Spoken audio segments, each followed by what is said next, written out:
Wow.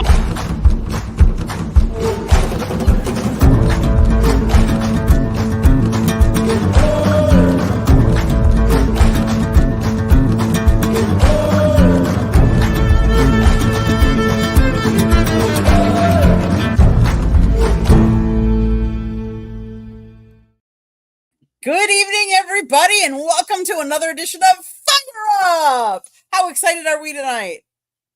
Very excited. Thank you. It's great to be here, as always. Fired up. Get fired up. Let's go. Yes. Yes. Okay, well, I guess I'm gonna lead off because I'm really excited, and I'm kind of torn, and I will admit that. Tonight, obviously, is the playoffs for MLB, and of the 4 series, there is only one series that went to 3 games. And of course, it happens to have my team in it. The Milwaukee Brewers are taking on the New York Mets. Mets won the first game. The Brewers won the second game. And tonight they are in the top of 8, I believe, and the Brewers are up 2-0 right now. So Who's the pitcher, Candy? Because I will say this, former Pirate pitcher, and he's been probably on every team in Major League Baseball, Rich Hill, was just signed about 2 weeks ago. I know. I think the Brewers just put in Freddie Peralta. Oh. Okay, yeah, Rich Hill plays for the Mets. So you could say F the Brewers, but guess what? They're in the other side. I'd almost rather face them than the Padres. I think the Tigers match up well with the Brewers. Padres are dangerous, Jeremy. They are. Yeah, Padres are dangerous, 100%. But so are the Tigers. Yeah. I'm interested to see what the Dodgers are going to do. I did say that. I give you guys respect. I know. And my interest is what the Dodgers are going to do. Are they going to lay an egg again this year? That's my question. Well, they get the Padres first, so they get the Padres next because I know the winner of the Brewers-Mets series gets the Phillies. So the Phillies always manage to have a good team for some strange reason. I guess, you know. So they pay for it. Yeah, they do. I will not deny that. Well, and let's face it, I believe my Brewers are taking on the highest payroll in MLB. I believe the Mets have the highest payroll. Yeah, they paid for their playoff. They did. They did. Yeah. Let's hope we take them down. Good old-fashioned Billy ball actually still works. Looking at the win above replacement numbers, looking at the matchups, and AJ Hinch is a master of that. We just saw that. I mean, on paper, there was no reason for the Tigers to sweep them. I thought it would go 3 and the Tigers might pull it out 2-1, but to sweep them the way we did, those pitching matchups, the batter matchups, the substitutions he made in both games were brilliant. Kudos. I have to give kudos to the Tigers. I mean, they got hot at the end of the year here since August 11th, and that's what you need to do to have a good run here in the playoffs. And I think you guys match up pretty well with the Guardians. Some people still call them the Indians. Just like the Commanders, you know. They still call them the Redskins. I thought the Guardians was a roller derby team in South Carolina. That's why they were getting sued over the name. Yeah. Well, you guys start what, Saturday, I believe? I think that's. I'd have to look. It's either Friday or Saturday. Yeah. I think it's Saturday. Oh, by the way, Jeremy, I forgot to mention, and everyone that watches the External Bum Show will still be going on. It will be. I will be broadcasting from my church because my wife has to go for choir practice. So I will be broadcasting from my church. Okay. So just to let everyone know. Awesome. So yeah, it is the 8th inning. The Brewers are up 2-0, and the Brewers are batting in the bottom half of the 8th. Go Brewers and take the Packers with you.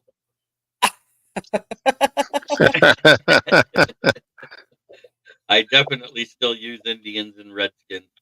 I'd say what I call them, but nobody likes it on this show. It's not clean enough. People still call Acrisure Stadium Heinz Field. and Let's give we him actually have a Heinz Field. It's in Aliquippa High School. So. right. I actually call the Redskins what comes off at a bar mitzvah.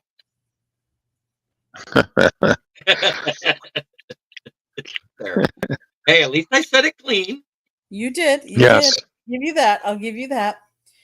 So who do we think is gonna make the World Series? Where Milwaukee's going right now might be Milwaukee. And the way Tigers are going, I can't count out the Tigers. I could see that. You can't count out the Yankees, and you can't count out the Padres. I think those are the teams with the best odds to get there, in my opinion. I hate to say this, but it's good to see the Yankees back in play.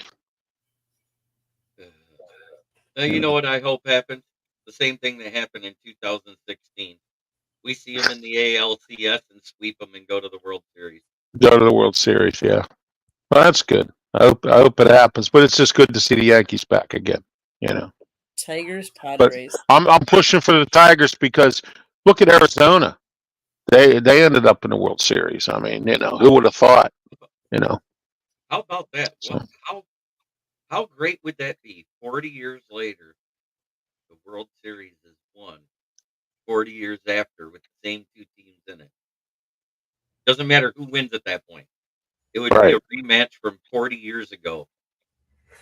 Mm-hmm. I can't remember the last time the Padres were in the ALCS or NLCS or anything. How you doing, D community? Good to see you. Yeah, hello everybody. I'm having some issues tonight with my eyes, and I can't really see everything. So I got you covered. Thank you. Yes, I knew you went. Let's. I want to flip the sport. Let's go to the NFL. I kind of want to. We've now had a month of all these NFL rookies. And I kind of want to go through some of the first rounders, and I want you guys to tell me what you think, kind of grade wise, you would give each of these first rounders so far that they've been playing. So let's start with, of course, the first taken in the draft was Caleb Williams, and he is quarterback of the Bears. What kind of grade would you give him so far? I say a C minus. Yeah, I was going to say a C. That's where I was going with mine. Because to be honest with you, we really haven't seen much of him except for what he's done right now. We have to wait and see when the going gets tough. That's what we got to see. We've seen him come back against a team that had a prevent defense, and we've seen him beat a team that couldn't beat the Cardinals. Right. So they're 2-2. It's not bad, but it's not great. The first two games were less than desirable, less than 300 yards total, 0 touchdowns, 4 picks. That's not good. No. And Matt Everfluss is this is the year that I think that if he doesn't do well, they're going to fire him. I believe that to be the case. I think he gets a built-in excuse with a rookie quarterback, and he'll be back another season. That's my honest opinion. Mm-hmm. Because the head coach and the GM goes whenever they take a quarterback early like that. Matt Nagy and the other guy, they drafted Justin Fields. Nothing happened in 2 seasons. Get the hell out of here. Mm-hmm. Okay, so taken at number 2 was Jaden Daniels, quarterback of the Commanders. He's doing good. I give him a B. I give him a B plus, almost an A minus. Yeah. They're 3-1 and leading the division, and nobody saw it coming except for some certain guy that writes and talks NFL all the time. Said, "Watch out! There might be the surprise team in the East." Yeah, they are because they got they got Dan Quinn in his second term as the head coach. They got Cliff Kingsbury as their offensive coordinator, who is very good at working with quarterbacks. Stinks as a head coach both in college and pros, but he's a good coordinator and a good quarterbacks coach. So I'd have gave Jaden Daniels an A if he wouldn't have came out and had 0 touchdowns and 2 picks in the loss in week 1. Yeah. So he's doing great. It's an A minus B plus. It's in that area. And I said he'd be one of the better rookies coming out just because I like the way he played the game better than certain other QBs that came out in the draft. Well, and he's completed 82.1% of his passes. Like, that's pretty darn good. I mean, I don't care if you're a rookie or not a rookie. Like, Yeah. most of the non-rookies aren't even completing that. Yeah. Okay. I do know of a certain QB that had a really good 2 weeks in a row. He's 36-41 with 3 touchdowns and 0 picks. You do, huh? Yeah. You want to know who that is? Who? Jared Goff. Mm-hmm. I knew. Okay. Number 3 in the draft, Drake May, quarterback for the Patriots. I don't think he's seen any action yet, has he? Exactly. No, so we can't give him a grade. He gets nothing. I mean, he gets the incomplete. Yeah, just like they give you in right. kindergarten. It's either satisfactory, unsatisfactory, or incomplete. or incomplete. Wait, yeah. Yep. Yeah. Okay, Marvin Harrison Jr., number 4th, wide receiver. Solid B. He's done pretty good. He's done okay. I'd say a solid B. Yeah, I agree with Jeremy. Because he's a rookie, he's going to make mistakes, but he's had a solid effort so far. I've heard his name, so he's averaging 16.2 yards per reception. Yeah, I mean, so that part's great, but if you look at the game per game thing, it's been up and down. It's inconsistent. So I'm going to give him a solid B. He might be doing great in one perspective, Candy, but when you're a rookie, you make, like Jeremy said, you make mistakes, and it's a learning curve, and so that's Marvin Harrison Jr. right there. Number 5, Joe Alt, offensive tackle with the Chargers. He's starting. He did a pretty decent job on our defense. I thought, trying to hold back T.J. Watt. Yeah, I'll give him a B. Yep, and I'll say a B as well. Yeah, solid starter. He's done nothing that's wowed me yet. If he'd have offensive lineman don't.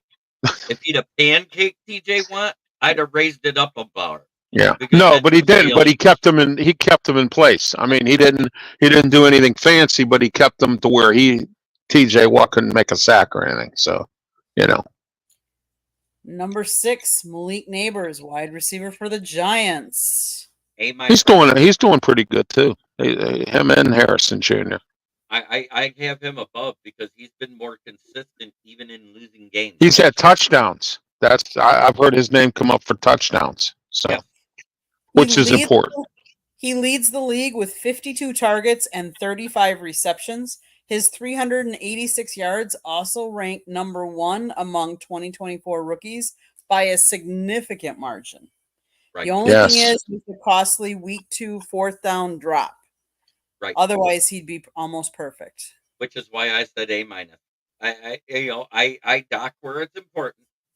Mm-hmm. If you don't get into the end zone in a game where you lose by a little, guess what? I'm going to count that against you too. Okay, number 7, J.C. Latham, offensive tackle for the Titans.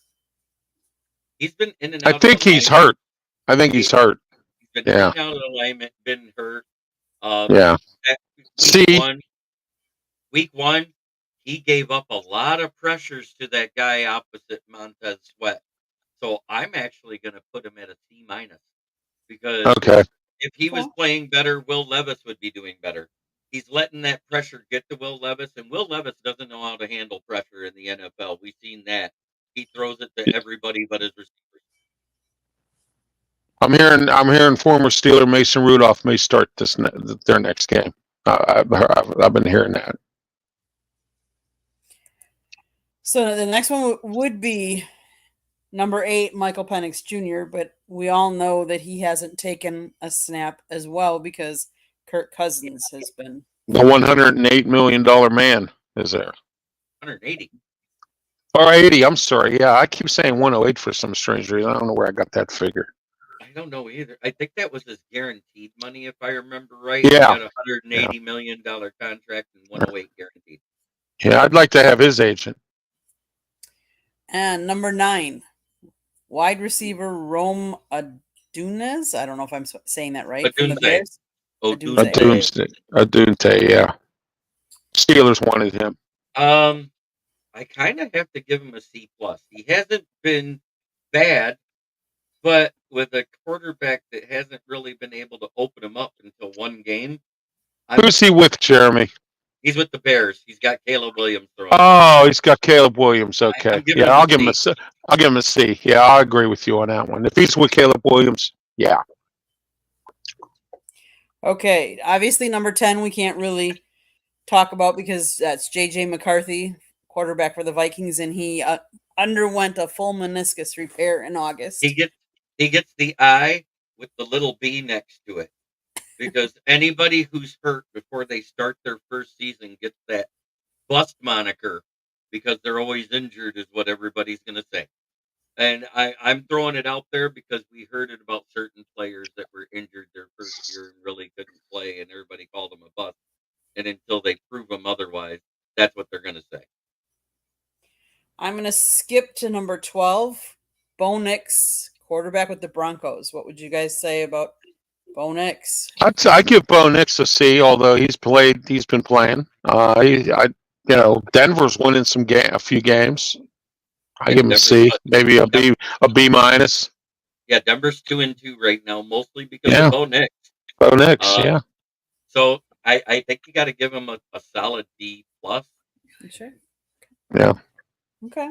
I give him a B minus, but we'll take No, certain players that are on our roster right now that were labeled a bust that are showing out. He's in the top 5 in yardage right now. And the guys that you thought were good are a bust. That happens all the time. Yes, it does. Okay, guys. I mean, unless there's other ones that you really want to come out with, you guys can. Anybody else you want to talk about? How's Laiatu doing? 15th pick overall for the Colts. Oh, he did okay. He had a couple tackles in the game. He's defensive tackle. Yeah, he had a couple tackles. He's a defensive end. Defensive end. Yeah.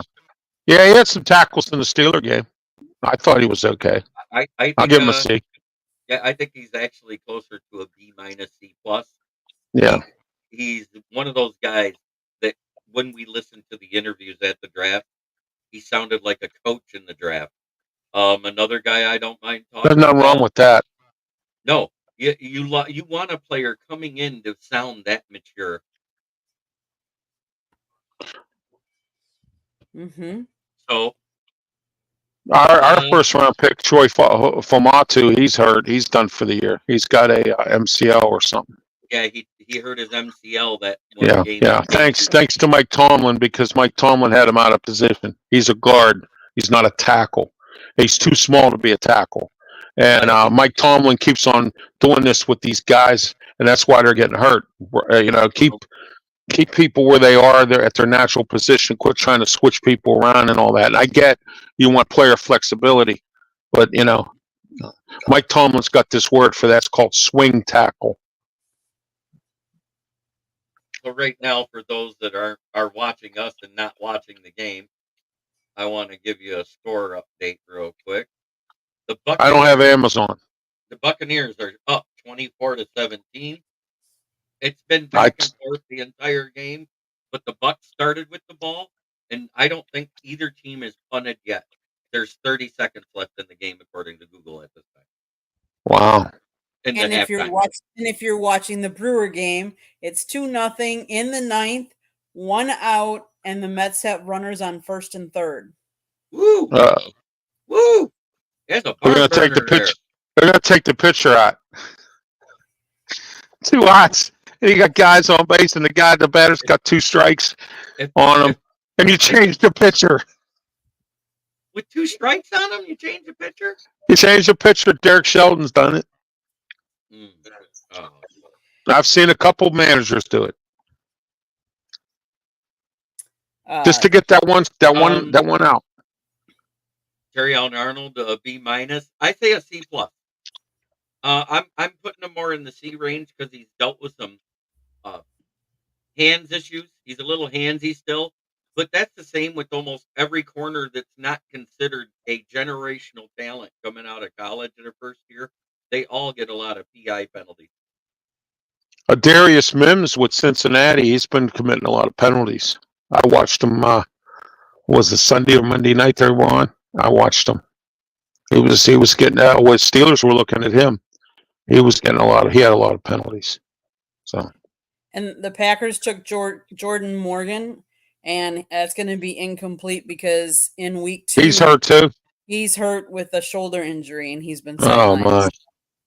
It's been like that all season, Candy. I don't know what's going on around here. I think conditioning is what it is, or there's not enough of something, or guys are not working out like the old timers used to. That kind of thing. There's something wrong here. Thank you, Greg Rice. Greg Rice is one of our West Coast patrons that watches my show. That Hey, rarely gets Greg to comment Rice from the live. West Coast. Yep, All they right. call him the Stat Master, and him and I have debated. We've actually done really well giving out stats together. Well, that's good. That's good. The Mets just hit a 3-run home run, so they are now Ooh. 2. And you guys are at home, right? Because you were the division winner. We are at home, so the Brewers do get up in the 9th. But hey, Candy, I got a good one for you.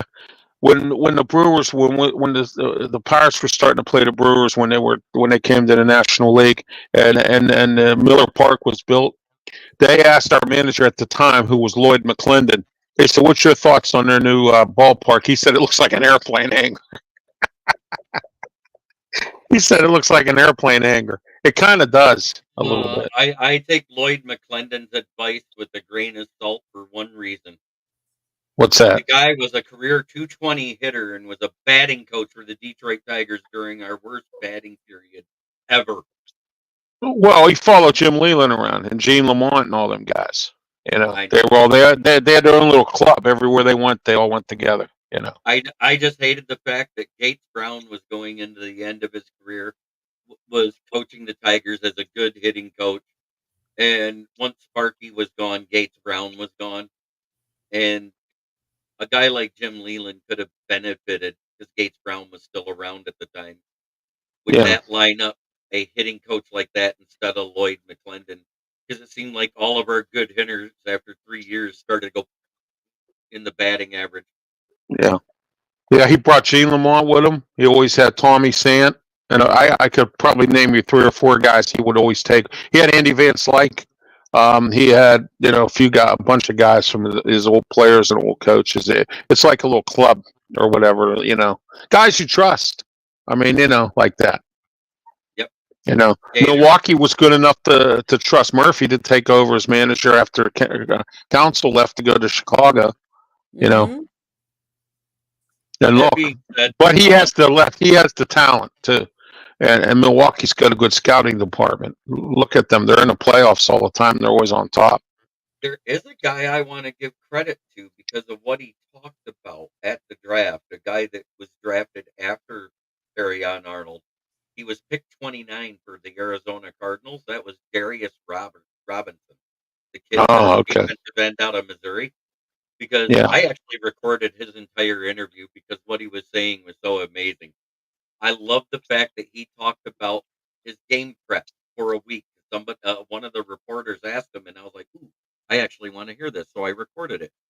He said, "On Monday, I hit because Sunday's the day off. Monday starts in the ice tub and watching game film while he's in there." And he takes notes about what he made mistakes on. Mm-hmm. And then he goes out and his workout that afternoon is working on what he made mistakes on. Why did he start off with the wrong foot, or why did he lead with the wrong hand? Why did he not do this move or that move? And studied it and perfected it to where it wasn't a mistake anymore. Then the next day, he comes in and for 3 hours will watch game film of the other film of the specific person he's lined up against and see what his tendencies are, how he blocks, and everything else. And he takes all those notes. And not only does he read them, but he lets all of his line mates on the defensive line read it. Because he'll take notes about the left tackle, the left guard, the center, the right guard, the right tackle. And he shares that. So if you look, because How many household names are on the Arizona Cardinals defensive line? There isn't, other than his, because he was a first-round talent. And I'm quite sure that's why they are having success with pressure, because of the way he is. It's like having a D-line coach in your defense as a rookie. Yep. Yep. And That's awesome. I see that's why the Lions had him high on their draft board, but Carryon Arnold ranked just a little bit higher. Somebody at the Mm-hmm. I'm sorry. I thought somebody was at our door, and that's so we got the. I'm not going to go into it here. Go ahead. All right. James Burgess, Ralph, Cindy, and of course SJB. Have a great night and get your tires at Brandon's. Thank you. Thank you for Thank mentioning you. my sponsor, not on their not on Thank you. Oh, that's funny. That's funny. Okay, guys. What else would we like to talk about? Any matchups that you want to talk about this weekend? I heard that the Lions are favored by 70 with the bye week. I think they cover.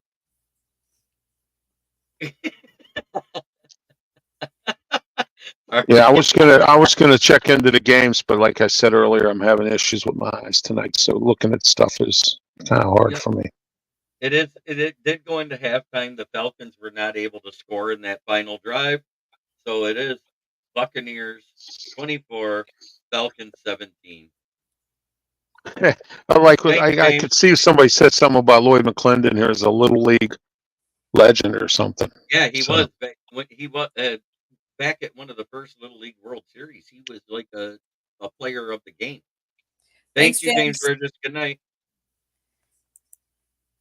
And D Community says thank you, Lions, James. Cowboys. You're going to get lots of that talk out of me.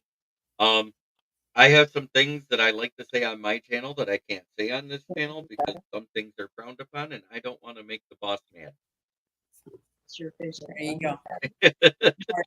Smart. Okay. Well, the Packers play the Rams, but the Rams are kind of beaten up. They're kind of injured. Yeah, they are very much so. They got look at they got Jimmy G as one of their quarterbacks, so that's a mash unit down there. Mm-hmm. So hopefully Who are they playing, Candy? the Rams are playing the Packers. I hope the Packers win. I'm taking the Packers in that game. So Steelers Packers play the Cowboys. I'm taking the Steelers. The Cryboys are banged up. Yeah, the Crybabies are missing two of their defensive standouts. Lawrence and Parsons is out. Deron Bland is still on the IR. So they're going to struggle defensively. Offensively, I think they'll be okay. Yeah, if TJ Watt wakes up. You can share that with Scott after the show, what I put in the private chat. Mm-hmm. The Rams, you know what it reminds me of? And the Rams bragged about beating the Lions that year. The year they went to the Super Bowl was Dan Campbell's first year here when the Rams squeaked by the Lions and Aaron Donald said Penei Sewell is a real one. The kid's going to be an all-pro. That was what he said after the game because Aaron Donald could not get pressure on Jared Goff. Well, I'll tell you what hurt Sean McVay was when he had no drafts for 3 years. And then he went out and he got all these free agents, and then they all start getting hurt, and then stuff like that. You don't do stuff like that. You have to have some kind of draft to build some kind of players, because just bringing in all veterans and not having any kind of a draft, forget it. They didn't have a first round pick since Jared Goff, right? Until last year was their first round pick since they drafted Jared Goff. Yeah. I mean, you can't do that. I mean, it's just, look at Mike Ditka. Remember when he was with New Orleans and he drafted Ricky Williams and sold the rest of his draft? Said, I don't need anybody else. I got who I want. Look what happened there. Oh, and they got the Super Bowl. 100% it was worth it. But at the same time, everybody says, oh, Stafford went to a team built for Goff and won it right away. They forget that they added 3 key players after week 8. Leonard Floyd, Von Miller, and OBJ because Robert Woods went down in week 9 or week Yeah. 10, 2 week, a week and a half after they got OBJ. Robert Woods miraculously has an ACL tear. I'm still wondering if OBJ's dad didn't pull a Nancy Kerrigan. Could have. Oh my goodness. Oh my Yeah, goodness. I throw all the weird conspiracies out there. And not just one dropped INT. The one would have sealed the game, and that was safety Jesse Bates. And don't forget, in the NFC Championship game, Jaquiski Tart did the same exact thing. Hit him right in the breadbasket, and he dropped the interception that would have sealed the 49ers going to play against the Bengals. You know, as much as I love Nat Stafford when he was here, but that's one of the things I always hated is that sometimes when he was going for that key moment, he'd make that decision that would cost the win.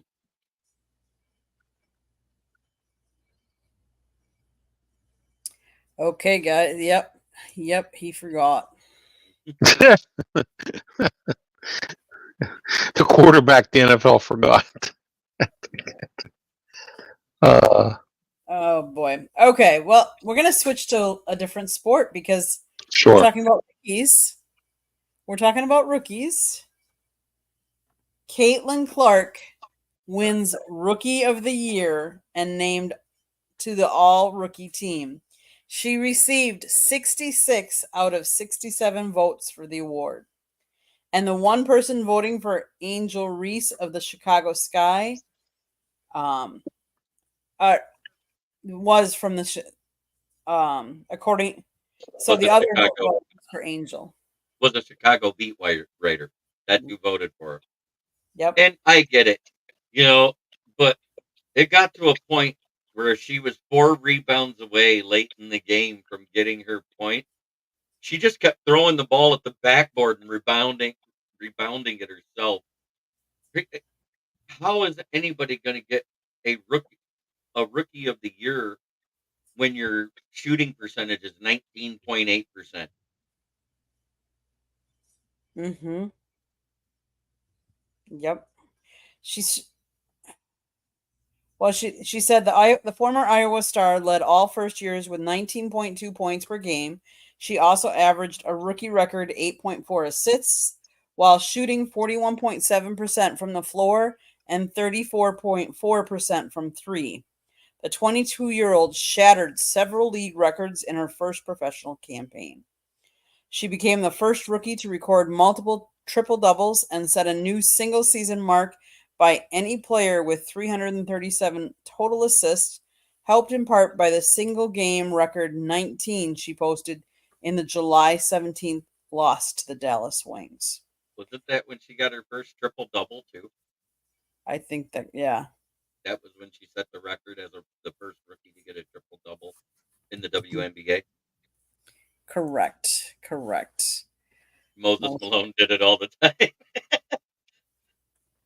Yeah, that is pretty good. Okay, guys, my town. I'm ready. Okay, Ralph, go for it. Well, as we're going to have Justin Fields as our starting quarterback for the Steelers this week against Dallas. I predict 24-14 score. I think Pittsburgh wins at home against the Cryboys this week. So we're going to see what happens there. The Pittsburgh Pirates, on the other hand, fired a name that you might know, Andy Haynes. He got fired. He was our hitting instructor.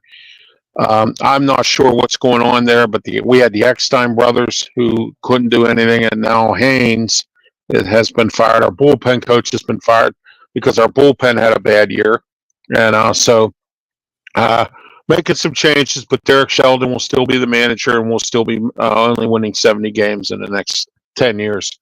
So anyway. And then we got rid of some players that were owed $200,000 bonuses because Bob Nutting is a penny pincher. He pinches pennies so bad Lincoln's head comes out. So that's the story there. Hockey season has started. The Penguins are getting going here. They had to cancel the game last Saturday because of travel problems. The plane, the charter plane that the Penguins have, couldn't. So they had mechanical problems. They had to land somewhere else, so the game never happened. So that, but we'll see what the Penguins do this year.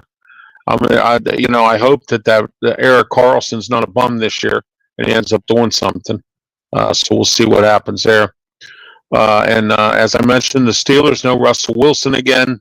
He'll probably, but he's getting closer to being able to play. I'm hoping sooner or later they fire the conditioning coach for letting him pull a sled, which still hasn't happened yet. I'm waiting for that. So, but other than that, that's it here for my town. Oh, and by the way, the city just allocated $1 million to help with the NFL draft for 2026. So, oh, and by the way, they had to remove the Art Rooney statue from Acrisure Stadium. You want to know why? He was in violation of smoking ordinance. He has a cigar in his hand at the statue. Yeah, is in violation of smoking ordinance. No, every year they take a statue and they take it somewhere and it gets cleaned. So then they bring it back. So I kind of figured it was something like that, but that was good. Okay. So well, the Steelers won't have to play catch up no more because it's not Heinz Field to play catch up. All right, there you go. All right, so my town. Well, check the Tiger payroll. Well, they're the 26th payroll in the league. We're not the worst, but we're damn sure not the best. But when you're talking about that, 13 rookies. And I say this number for a reason. 13 rookies are on our roster. All 13 rookies add up to $18.8 million. I bring that specific amount up for a reason. Josh Hayden, the star middle reliever and sometimes starter for the Houston Astros, makes $19 million a year, and he couldn't shut down a single one of those rookies. So kudos to the Tigers and the rookies for making somebody look like they should look. Because $19 million, when everybody says, "Oh, that's a lot of money," it really isn't when you're looking at pitchers and high-end players in this league. That's a middle of the road guy, a journeyman that every now and then is an all-star. So, but the fact you've got 13 players that equals less than his salary is pretty darn good. And of course, I mentioned Jared Goff already. How amazing is that the five incompletions were all in the game a week and a half ago, not the game that was played Monday. So that means he went 18 of 18 for 292 yards, 2 touchdowns, and he caught a touchdown. This is the 5th time in NFL history that 2 players have caught and received a touchdown, or passed and received a touchdown in the same game. But it's the first time a quarterback has ever thrown 18 passes for a complete game without an incompletion. Congratulations on making NFL history, Jared Goff. Yes. Dan Campbell said it best. You're good enough for Detroit. Mm-hmm.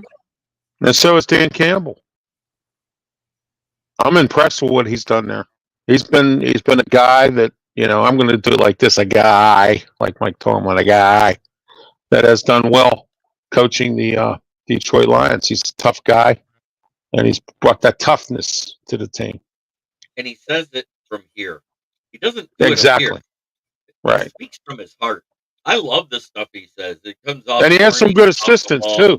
He has Leslie Frazier and Ben Johnson. He still has some good assistants there. So Leslie Frazier is was the assistant DC. He's no longer here.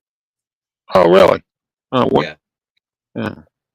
Sorry, I didn't look at that. So I can be official and tell you the Mets are moving on. They have beat the Brewers, unfortunately. Oh gosh! Wow.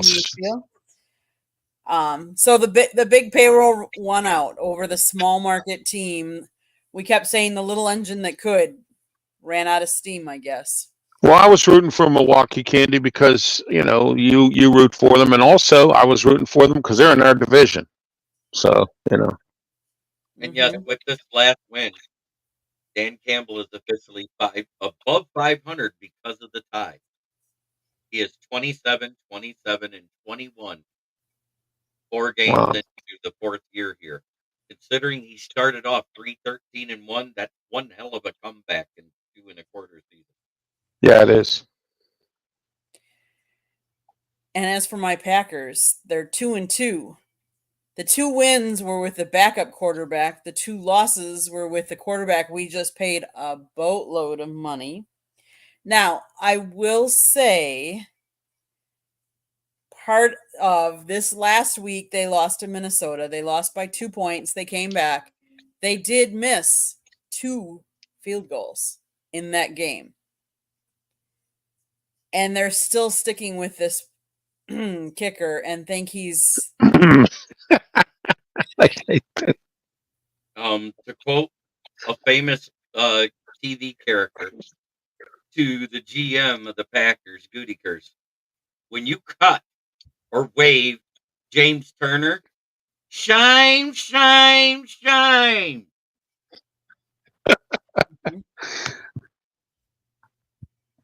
I That's all I agree. got to say because James Turner was actually rivaling Michael Badgley while he was here. But when Jake Bates decided he was signing with Detroit, he wasn't necessary. So we waived him. And you guys knew he must have been good because your GM snatched him up within an hour of him being waived. He didn't stay on the market even 24 hours. But to do that, not even really give him a shot and cut him, and then have your one guy not do so well in the preseason, the other guy did okay. So you cut a guy and you bring in a guy because that guy gets injured week 1.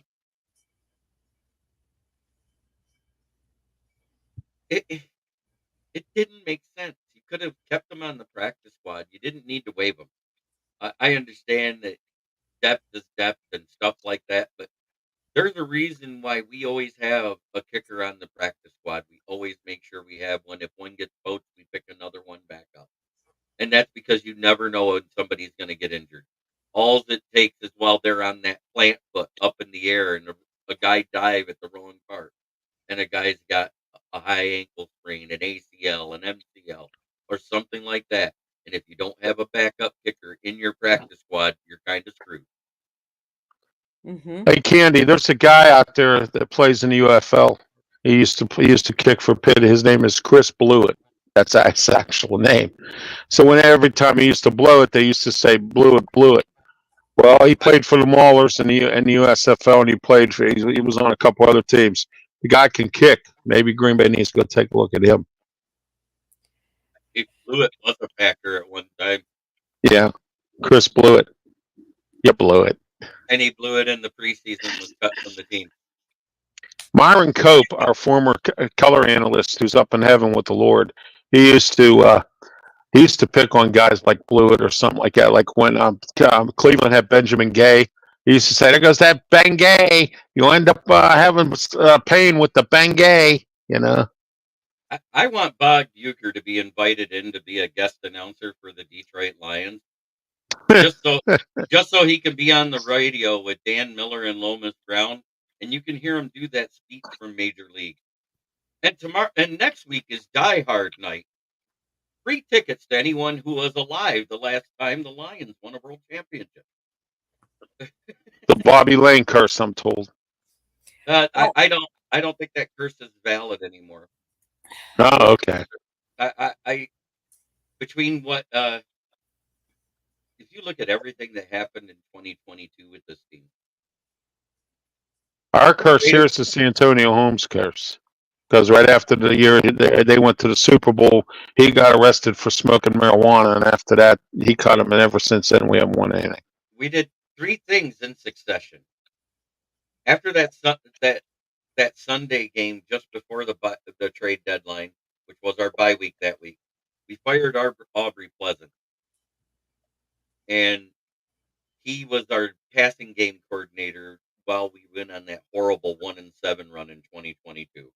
Then we traded away TJ Droppinson And yes, he doesn't look like that with Minnesota, and that's fine.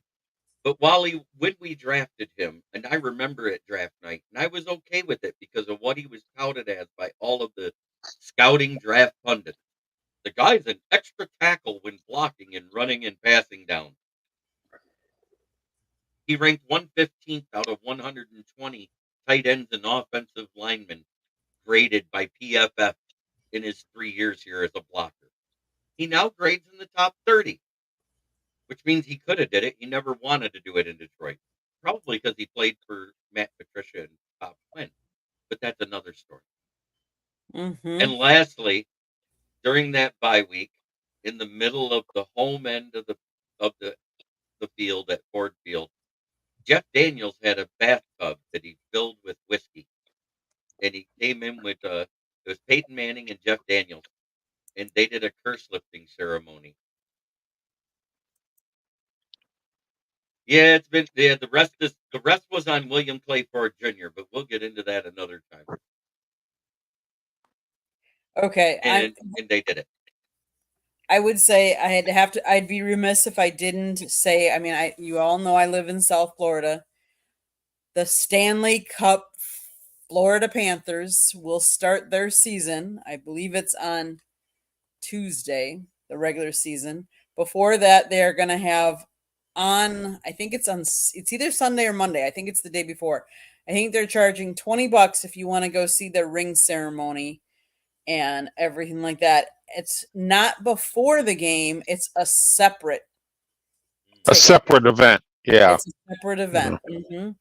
I got picked to pick one of these. Hey, I'll fly down there and pay $20 to a ring presentation. Seeing as Eric Ebron's retired and Jeff Okuda is already on the IR for the Texans, if you're going to make me choose one of them or take a bullet, give me the gun. Ouch. I'm sorry. I'm at that point. Okuda hasn't been able to stay on a roster since he left Detroit. He's on the IR. Another guy that was picked, and granted it was the 5th round, but he was still picked by the Bob Quinn regime. Amari Oruwariye came in and played for the Giants one game. To the IR he goes. It's just a testament that those guys did not pick good guys other than offensive linemen. That's it. Anything else we want to talk about tonight? No, I don't have anything else to say. Oh, I'm sorry. I did forget my town. The I didn't forget, but I forgot something that I forgot to mention during my town, is what I'm saying. The Pittsburgh area will be getting a women's soccer team called the Pittsburgh Riverettes, and it'll be run by the Pittsburgh River Hounds, or sponsored by them. And we start play 2025.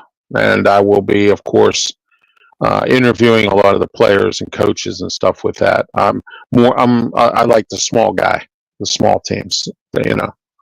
The Riverhounds do draw. They're expanding their field and everything. So it's nice to see we're going to have a women's soccer team. And the Penguins are working on getting us a women's hockey team as well, professional women's hockey team.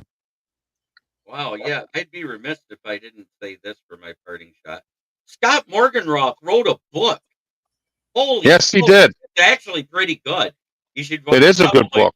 You should probably read it. It's called Lessons from the Microphone, Tuning into the Enduring Wisdom of Visionary Leaders. It's available on Amazon, Barnes & Noble, Kindle, Apple, and Google Books. Get your copy today. Okay. Ralph, how can people get a hold of you? Well, Facebook, YouTube. I have my own YouTube channel. Check out Ralph Williams, RW Media. I have several shows there as well. Also, don't forget on Tuesday nights, the Sports Corner Show with me, Ralph Williams, Smoking Jim Frazier, 4 to 5, and then 5 to 6, Wrestle Talk. We have a great lineup of guests for this Tuesday, the 8th, and we're going to continue to go with that. And don't forget on Saturdays, this Saturday as well, 9 a.m., the External Bum Show. with myself, Scott Morganroth, Jeremy Baldrick, and Leo Haggerty. And also Sunday, we have a post game show that I do, Steeler post game, immediately following the Steeler game, 30 minutes afterwards, with myself and Steve Spates, sometimes smoking Jim Frazier or some other guest. So that's how you can get a hold of me. And also, don't forget my Saturday radio show starts this Saturday, 2 to 3 p.m., 12:50 a.m., 92.5 FM, and also on the Answer's website. The name of the station is called The Answer. Go on the 12:50 a.m. theanswer.com and check it out. I think it's on iHeartRadio as well. Check out the website. My show's on 2 to 3 every Saturday.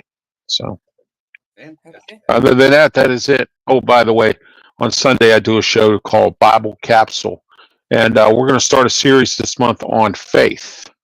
So, okay, Jeremy, how can people watch you, read you, whatever?